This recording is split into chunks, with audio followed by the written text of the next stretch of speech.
నమస్తే. నేను Praveen. Welcome to Prajasena by Praveen. June 1 రోజు పార్లమెంట్ ఎన్నికలు చివరి రోజు. ఆ రోజు 5 నుండి ఎగ్జిట్ పోల్స్ రావడం స్టార్ట్ అయ్యాయి. ఆ ఎగ్జిట్ పోల్స్లో ఇండియా కూటమికి 125 నుండి 150 చాలా నేషనల్ మీడియాస్ చాలా ఇచ్చాయి. 120 నుండి 150 మధ్యలో ఇచ్చాయి. ఎన్డీఏ కూటమికి వచ్చేసి 350 to 400 మధ్యలో ఇచ్చాయి. అయితే ఇప్పుడు సోషల్ మీడియా ఇప్పుడు ఏంటి అని అంటే ట్రెండ్ ఏం నడుస్తుంది అని అంటే social media versus national media. Exit పోల్స్పై social media versus national media నడుస్తుంది. ఎందుకంటే సోషల్ మీడియాలో వచ్చే ఎగ్జిట్ పోల్స్కి నేషనల్ మీడియాలో వచ్చే ఎగ్జిట్ పోల్స్కి ఎక్కడ కంపారిజన్ చేయడానికే ఛాన్స్ లేదు. వన్ సైడ్గా నరేంద్ర మోడీకి పట్టం కట్టేశాయి నేషనల్ మీడియాస్. మొత్తం నేషనల్ మీడియా 1, 2 అని లేదు, కంప్లీట్ నేషనల్ మీడియా నరేంద్ర మోడీకి పట్టం కట్టించాయి. అది కూడా ఏంటి అంటే 10 సంవత్సరాలు పరిపాలించిన తర్వాత ఇంకా మంచి రిజల్ట్స్ ఇచ్చారు. లాస్ట్ టైం 303 సీట్స్ ఏమో ఉంటే ఈసారి 350 నుండి 390 మధ్యలో ఇచ్చారు. సో ఇది నిజంగా ఎంతవరకు కరెక్ట్ అనేది 4వ తారీఖు మధ్యాహ్నం 10-11:30 వరకు 11-12 గంటల వరకు క్లారిటీ వస్తుంది.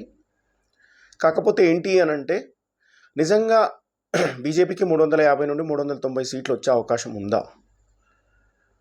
పరిస్థితులు చూస్తుంటే ఖచ్చితంగా వచ్చే అవకాశం అయితే లేదు.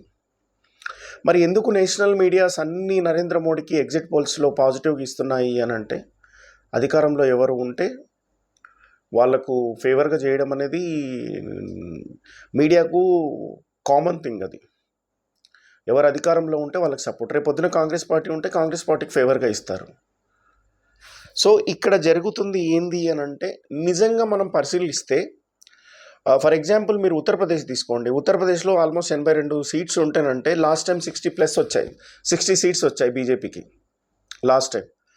నిజంగా ఇప్పుడు ఉత్తరప్రదేశ్లో నిజంగా 60 సీట్ల పైన వచ్చే అవకాశం ఉందా బీజేపీకి అని అంటే 100% ఛాన్సే లేదు. అక్కడ 35 నుండి 40 సీట్లకు మించి వచ్చే అవకాశమే లేదు ఉత్తరప్రదేశ్లో.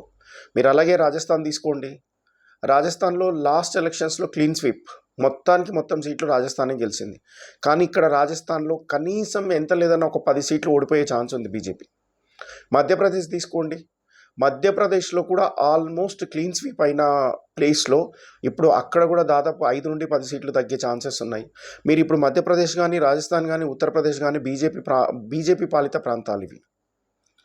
అలాగే మీరు కర్ణాటక తీసుకోండి. కర్ణాటకలో కూడా last time almost clean sweep, కానీ ఇప్పుడు కర్ణాటకలో దాదాపు 15 సీట్లు తగ్గే ఛాన్సెస్ ఉన్నాయి కర్ణాటకలో. మీరు మహారాష్ట్ర తీసుకోండి. మహారాష్ట్రలో లాస్ట్ టైం కూడా ఆల్మోస్ట్ వాళ్ళే ఉన్నారు, మొత్తం శివసేన బీజేపీ కలిపి ఆల్మోస్ట్ వాళ్ళే ఉన్నారు. ఇప్పుడు అక్కడ 50% తగ్గే ఛాన్సెస్ ఉంది. అలాగే బీహార్లో కూడా ఆల్మోస్ట్ 50% తగ్గే ఛాన్సెస్ ఉంది. ఢిల్లీ లాస్ట్ టైం ఢిల్లీలో క్లీన్ స్వీప్, మొత్తానికి 7 బీజేపీ గెలిచింది. కానీ అక్కడ కూడా బీజేపీ గెలవడం ఇప్పుడు ఒక 2-3 సీట్ల కంటే ఎక్కువ గెలిచే ఛాన్సే లేదు ఢిల్లీలో. మీరు ఇలా కర్ణాటకలో ఇలా చెప్పుకుంటూ పోతే ఆల్మోస్ట్ ఇప్పుడు తమిళనాడులో ఒక్క సీటు గెలిచే ఛాన్సే లేదు. తమిళనాడులో కానీ కేరళలో కానీ ఇప్పుడు ఎక్స్ట్రా సీట్స్ ఏమన్నా వస్తున్నాయి అని అంటే ఆంధ్రప్రదేశ్లో మేబీ ఒక 3-4 సీట్స్ పెరిగే ఛాన్సెస్ ఉన్నాయి.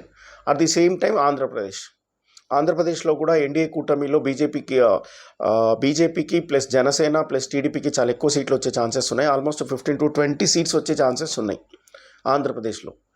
కానీ ఇక్కడ ఆలోచించాల్సింది ఏంటంటే ఎన్డీఏ కూటమిలో చాలా ఎక్కువ పార్టీలు లేవు. ఒక 4-5 పార్టీస్ ఉండొచ్చు, చిన్న చితక పార్టీస్ ఒక 4-5 ఉండొచ్చు.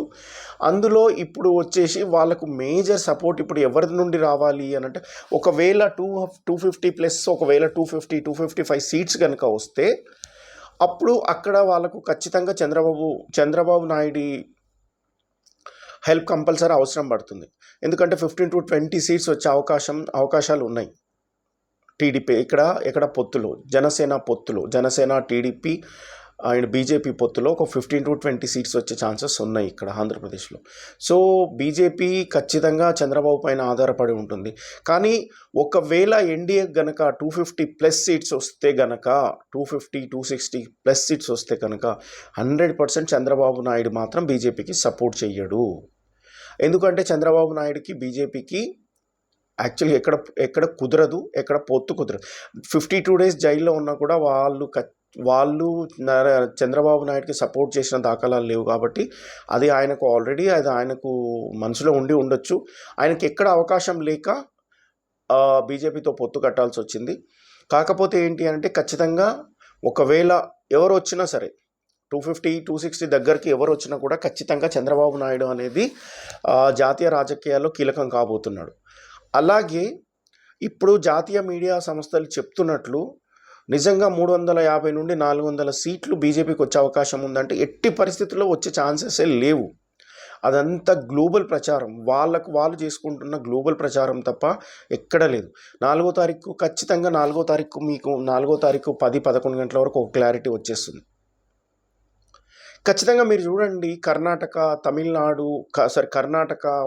ఉత్తరప్రదేశ్, మధ్యప్రదేశ్, రాజస్థాన్ ఈ స్టేట్లలో ఆల్మోస్ట్ బీహార్ ఇట్లాంటి స్టేట్లలో వాళ్ళకు సీట్లు తగ్గుతాయి తప్ప పెరిగే ఛాన్సే లేదు. ఎందుకంటే లాస్ట్ టైం ఆల్మోస్ట్ అన్ని క్లీన్ స్వీప్ వాళ్ళయి.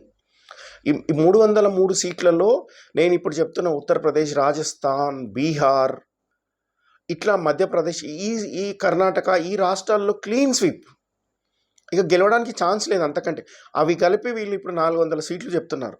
ఖచ్చితంగా ఉత్తరప్రదేశ్, మధ్యప్రదేశ్, రాజస్థాన్, బీహార్, ముంబై, మన మహారాష్ట్ర ఖచ్చితంగా ఇక్కడే దగ్గర వాళ్ళకు ఆ 100 నుండి 120 సీట్లు కోల్పోయే ఛాన్స్ ఉంది. ఇప్పుడు నేను చెప్తున్న 6-7 స్టేట్స్ ఏవైతే ఉన్నాయో ఇక్కడే బీజేపీ 100 నుండి 120 సీట్స్ కోల్పోయే ఛాన్స్ ఉంది. కలిసే సీట్స్ ఏమన్నా ఉన్నాయంటే తెలంగాణలో ఒక 4-5 ప్లస్ ఆంధ్రప్రదేశ్లో ఒక 15 సీట్స్, అంటే ఒక 20 సీట్స్ 20-25 సీట్స్ యాడ్ అయితే వాళ్ళు కోల్పోయేది ఆల్మోస్ట్ 100-120 సీట్స్ కోల్పోతారు. సో ఖచ్చితంగా బీజేపీ నేషనల్ మీడియా చెప్తున్నట్టు ఇన్ని సీట్లు వస్తే అన్ని సీట్లు వచ్చే అవకాశమే లేదు. 220 దాటే పరిస్థితి లేదు బీజేపీకి. ఏ రకంగా చూసినా కూడా 200+ వచ్చే ఛాన్సెస్ అయితే లేవు. సో మరి ఎందుకు వీళ్ళు 400 సీట్స్ అంటే ఖచ్చితంగా వాళ్ళు పబ్లిక్ని ఒక ట్రాన్స్లోకి తీసుకురావాలన్న ఒక దాంట్లో వాళ్ళు ఉన్నారు.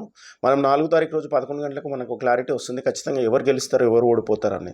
కానీ ఖచ్చితంగా చెప్పాలి అని అంటే గత 10 సంవత్సరాల్లో జరిగింది చెప్పడం, అభివృద్ధి గురించి కాకుండా ఎంతసేపు ఉన్న మతం పునాదుల మీద మతానికి సంబంధించే మాట్లాడారు తప్ప ఈ ఎలక్షన్లో ఎక్కడ అభివృద్ధి గురించి మాట్లాడాల. గత 10 సంవత్సరాల్లో బీజేపీ పార్టీ ఈ అభివృద్ధి చేసిందని ఎక్కడ చెప్పలేదు. ఎంతసేపు ఉన్న హిందువులు, ముస్లింలు, మతం, పాకిస్తాన్ ఇది తప్ప వేరే ఏం మాట్లాడలేదు. దీనికి తోడు రిజర్వేషన్లు రద్దు చేస్తామన్న ఒక మాట. నిజంగా ఇప్పుడు బీజేపీ కనుక ఓడిపోతే ఈ రిజర్వేషన్లు రద్దు చేస్తామన్నదే కీలకం కాబోతుంది. ఎప్పుడైతే మీరు రిజర్వేషన్లు తీసేస్తామని మీరు ఎప్పుడైతే చెప్పారో అప్పుడే బీజేపీ పతనం అక్కడే స్టార్ట్ అయింది. మన దగ్గర తెలంగాణలో, ఆంధ్రప్రదేశ్లో పెద్దగా రిజర్వేషన్లకు సంబంధించి పెద్ద ఎఫెక్ట్ పడకపోయినా మీకు ఉత్తరప్రదేశ్ లాంటి రాష్ట్రాల్లో చాలా కీలకంగా మారిపోతుంది. మీరు లాస్ట్ టైం హర్యానా కానీ పంజాబ్ కానీ తీసుకుంటే మీకు హర్యానాలో I think if I'm correct పంజాబ్లో నాకు తెలిసి మొత్తం క్లీన్ స్వీప్ ఉంది బీజేపీ. అక్కడ ఒక సీట్ వచ్చే ఛాన్స్ లేదు. మీకు హర్యానాలో ఒక సీట్ వచ్చే ఛాన్స్ లేదు. ఢిల్లీ ఆల్మోస్ట్ మొత్తం కోల్పోతుంది, ఢిల్లీలో కూడా. సో ఈ రకంగా చూసుకుంటే చాలా సీట్లు కోల్పోయే ప్రమాదం ఉంది బీజేపీ. కానీ మరి ఎందుకు నేషనల్ మీడియా 400 సీట్లు వస్తుందని చెప్పి మరి ఎందుకు చెప్తుందో ఎవరికి అర్థం కాని విషయం. మీరు గత 20 డేస్ నుండి, మీరు గత నెల రోజుల నుండి కనుక మీరు సర్వేలను చూస్తే కనుక ఏ సర్వే కూడా బీజేపీకి అనుకూలంగా చెప్పిందే లేదు. ఏ సర్వే అయినా తీసుకోండి, అన్ని సర్వేలు బీజేపీకి వ్యతిరేకంగా చెప్పి ఒక్కసారి ఎగ్జిట్ పోల్స్ వచ్చేసి బీజేపీకి అనుకూలంగా చెప్పడం అంటేనే ఇక్కడ ఆలోచించాలి. సో నిజంగా బీజేపీ గెలుస్తుందా ఓడిపోతుంది అనేది మనము రేపు మార్నింగ్ వరకు 4వ తారీఖు వరకు చూడాల్సిందే. సో మరి మళ్ళీ బీజేపీ గవర్నమెంట్ వస్తే ఎలా ఉంటుంది అనేది తర్వాత మళ్ళీ ఒక 5 సంవత్సరాలు వెయిట్ చేయాల్సిందే తప్ప ఎవరి అంచనాలకైతే దొరకదు. ఇకపోతే ఇక్కడ 75 ఇయర్స్ తర్వాత బీజేపీ పార్టీలో ఎవరు పదవుల్లో ఉండకూడదని ఒక రూల్ ఉంది. మరి నాకు తెలిసి నెక్స్ట్ ఇయర్కు నరేంద్ర మోడీ గారికి 75 ఇయర్స్ వస్తాయి. మరి ఆయన ఒకవేళ బీజేపీ పార్టీ కనుక గెలిస్తే ప్రధానమంత్రి పదవిలో కొనసాగుతారా లేదనేది తెలియదు. అది కూడా ఒక చర్చనీయాంశమైన అంశమే. సో వేచి చూడాలి. నాకు తెలిసినంత వరకైతే బీజేపీకి 200+, 210 కంటే ఎక్కువ వచ్చే అవకాశం అయితే లేదు. ఏ రకంగా చూసినా కూడా మరి గ్లోబల్ మీడియా, జాతీయ మీడియాలు మరి 350 to 400 ఎగ్జిట్ పోల్స్లో వచ్చాయి. చూడాలి మరి. ఇది ఈ వీడియో కనుక మీకు నచ్చినట్లయితే లైక్ చేయండి, షేర్ చేయండి, కామెంట్ చేయండి, సబ్స్క్రైబ్ చేయండి. Thank you.